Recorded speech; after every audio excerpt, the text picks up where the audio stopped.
Major Ashrafuzzaman, এটা কি শুধু মানে সৌজন্য নাকি পশ্চিমাদের প্রতি একটা বার্তা? কারণ এখানে আমরা দেখছি যে যে শোডাউনটা হলো যুক্তরাষ্ট্র এবং তার মিত্ররা, বিশেষ করে ইউরোপীয় ইউনিয়ন, ন্যাটো, তারা এইটাকে আসলে কিভাবে নেবে? আসসালামু আলাইকুম। আপনাকে মোবারকবাদ এবং সুধী দর্শক শ্রোতা মণ্ডলী, আপনাদেরকে শুভেচ্ছা। আপনার প্রতিবেদনটা খুব সুন্দর প্রতিবেদন হয়েছে।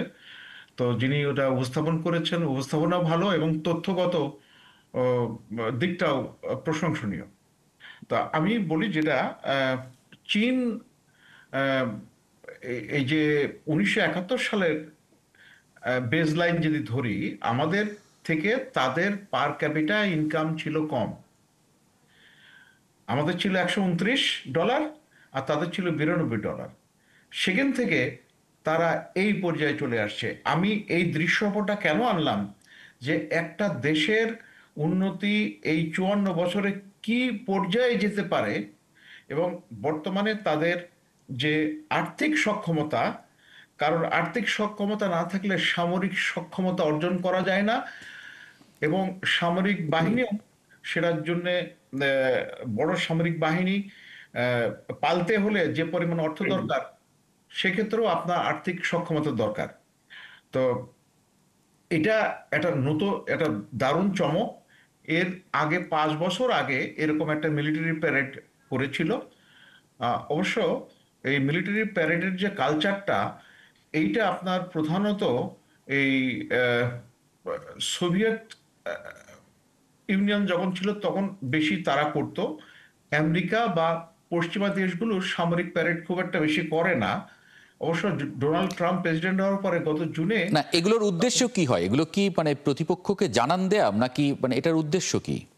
আচ্ছা, এটার উদ্দেশ্য হচ্ছে অবশ্যই জানান দেওয়া নিজের সক্ষমতা, এবং জানান দেওয়াটা দুই ধরনের। একটা হচ্ছে দেশের বাইরে, আর একটা হচ্ছে দেশের ভিতরে মানুষজনকে জানানো যে না, জাতি হিসাবে তাদের সক্ষমতা আছে, সামরিক সক্ষমতা আছে। জি, জি। আর বাইরে প্রতিদ্বন্দ্বী দেশগুলোর জন্য এটা একটা বার্তা। অবশ্যই এখানে আমি ছোট্ট দুই একটা কথা কথা বলি, তারপরে আপনি দয়া করে যদি অন্য কিছু বলার সুযোগ দেন তখন বলবো। এটা হচ্ছে 26টা দেশের নেতা এখানে গেছে, মানে রাষ্ট্র প্রধানরা গেছেন, বা সরকার প্রধান গেছেন। আর এটা আপনার 80 গান স্যালুট দিয়ে এটা শুরু হয়েছে। পৃথিবীতে 3টা দেশ হচ্ছে সভরেন, অর্থাৎ তারা সবকিছুই নিজের মতো করে সিদ্ধান্ত নিতে পারে, অন্যের মুখাপেক্ষী হতে হয় না। এটা আপনি সামরিক বলেন, পররাষ্ট্রনীতি বলেন, অর্থনৈতিক বলেন। তো এরকম 3টা দেশ হচ্ছে, তিনটা আছে। একটা হচ্ছে আমেরিকা, রাশিয়া, এবং সর্বশেষ যুক্ত হয়েছে চীন। তো এটা আপনি পরবর্তী সুযোগ দিলে আমি জি, বাকি আরো এই জি। অস্ত্র মেহেদী হাসান প্রদর্শনী পলাশ সম্পর্কে এবং আপনি ফয়েজ বলুন। আহমদ, যদি কোনো কিছু প্রশ্ন বা যুক্ত করার থাকে। না, না আমি তো একটু আপনার ওই যুক্ত প্রশ্নটা করতে চাইছি। বেসিক্যালি এই যে সেটা হলো, এই মহড়াটা দেয়া, আমরা তো দেখছি যে আমেরিকার সঙ্গে বা ইউরোপীয় ইউনিয়নের ভুক্ত দেশগুলি মানে পশ্চিমাদের সঙ্গে চায়নার একটা নানান আলাপ আলোচনা শোনা যায়। আর সাম্প্রতিক সময়ে যে ইউএস এর ট্যারিফ নেগোসিয়েশন, সেটার পরে এই সম্পর্কগুলি নতুনভাবে আসলে ভিন্ন ভিন্ন মাত্রায় আলোচনায় আসছে। এগুলির কোনো কিছুর ইঙ্গিত বহন করে কিনা আসলে উনি কি মনে করেন, একটু যদি বুঝতে পারতাম। জি, মোহাম্মদ আশরাফুজ্জামান। জি, এটা অবশ্যই চীন হচ্ছে কি, আমি বলি আপনাকে, আমেরিকা কিন্তু একটা, আমেরিকার জনসংখ্যা 34 কোটির মতো, সেই জায়গায় চীনের জনসংখ্যা হচ্ছে 140 কোটির মতো। কিন্তু এখনো পর্যন্ত তাদের যে গ্রস ডোমেস্টিক প্রোডাক্ট, সেটা অনেক এগিয়ে আছে। আমেরিকা এগিয়ে আছে এবং চীন ধরার চেষ্টা করছে, অদূর ভবিষ্যতে ধরে ফেলবে বলে মনে হচ্ছে। তো এখন আমেরিকা হচ্ছে, ওরা খুব আহ, আহ, মানে কাউকে কেয়ার করে না। তারা মনে করে যে তাদের অর্থনৈতিক সামর্থ্য এবং সামরিক সামর্থ্য দিয়ে সবকিছু করা সম্ভব। যেমন এই ডোনাল্ড ট্রাম্প এই গ্রিনল্যান্ড, যেটা আপনার ডেনমার্কের অংশ, বলছে কি সেই অংশটা তাদের দরকার। জি, সে কিনে ফেলতে ছিল, মানে মানে তার তো একটা মানে বিশ্বব্যাপী তিনি ম্যাডম্যান হিসেবে খ্যাত।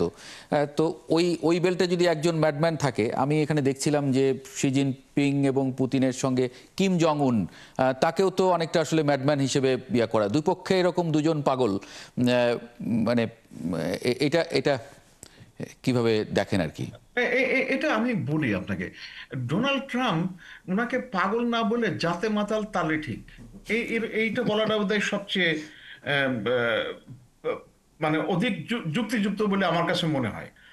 আর কিম জন উন, উনাকেও ওরকম বলা হচ্ছে, কিন্তু সে তার দেশের সামর্থ্য, যেমন পারমাণবিক সক্ষমতা অর্জন করার কারণে এখন তাকে, তার দেশকে যেভাবে ছোট করে দেখা হতো, এখন সেটা আর দেখছে না, সবাই তাকে সমীহ করছে।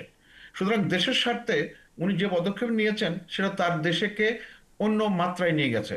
এখন আপনি চিন্তা করে দেখেন, ইরান যদি এই মুহূর্তে মানে যদি তাদের পারমাণবিক সক্ষমতা থাকতো, তাহলে কিন্তু তাকে ওই আমেরিকা বা ইসরায়েল বা অন্যান্য আরব প্রতিবেশীগুলো ওইভাবে বকাঝকা করতে পারতো না, অপদস্থ করতে পারতো না। জি জি।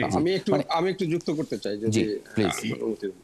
সেটা হলো, আমি এই যে আপনি যেটা ম্যাডম্যান শব্দটা বললেন, ভারতীয়রা এটাকে বলছে তুগলক, মানে তুগলক খান, যেটা ইয়া। আমি এই বিষয়টাকে মানে স্পেসিফিক ভাবে একটু লেখালেখির জন্য আমি আজ বিকেলে আমার কিছু চাইনিজ বন্ধুদের সাথে কথা বলছিলাম, তাদের মধ্যে সাংবাদিকরাও আছেন। তো তাদের কাছ থেকে যে তথ্যগুলো আমি পেলাম সেটা আমি আজকে এখানে শেয়ার করতে চাচ্ছিলাম।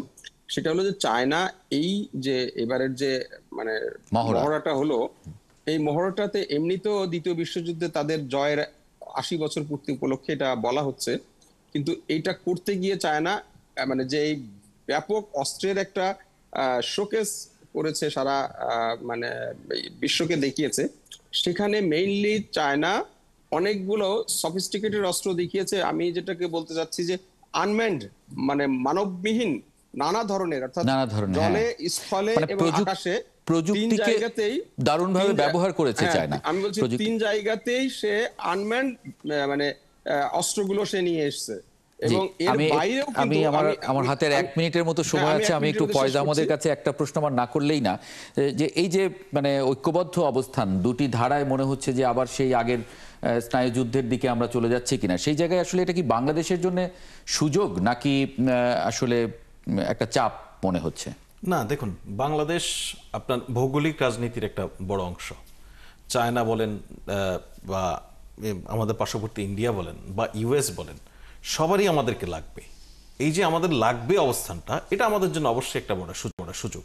আপনি সুযোগ হিসেবে দেখছেন? আমাদের যত প্রতিবেশী বা আমাদের প্রতিবেশীরা যত শক্তিশালী হোক, আমাদের বাংলাদেশের পররাষ্ট্রনীতির কোন জায়গাটা যদি আপনি বলেন, যেটাকে বলা হতো যে সবার সঙ্গে বন্ধুত্ব, কারোর সঙ্গে বৈরিতা নয়, সেই জায়গায় আমরা বলছি সবার সঙ্গে বন্ধুত্ব আমাদের মর্যাদা এবং সাম্যের ভিত্তিতে। এক্স্যাক্টলি। আমরা মানে অন্যায্য আমরা দিয়ে দিব পাবো না এরকম কোনো সম্পর্কে আমরা কারোর সঙ্গে যেতে চাই না। জি, ফয়েজ আহমদ, অনেক ধন্যবাদ যুক্ত হবার জন্য একাত্তর জার্নালে। একই সঙ্গে মেহেদী হাসান পলাশ এবং মেজর অবসরপ্রাপ্ত মোহাম্মদ আশরাফুজ্জামান যুক্ত হবার জন্য ধন্যবাদ জানাচ্ছি একাত্তর জার্নালে।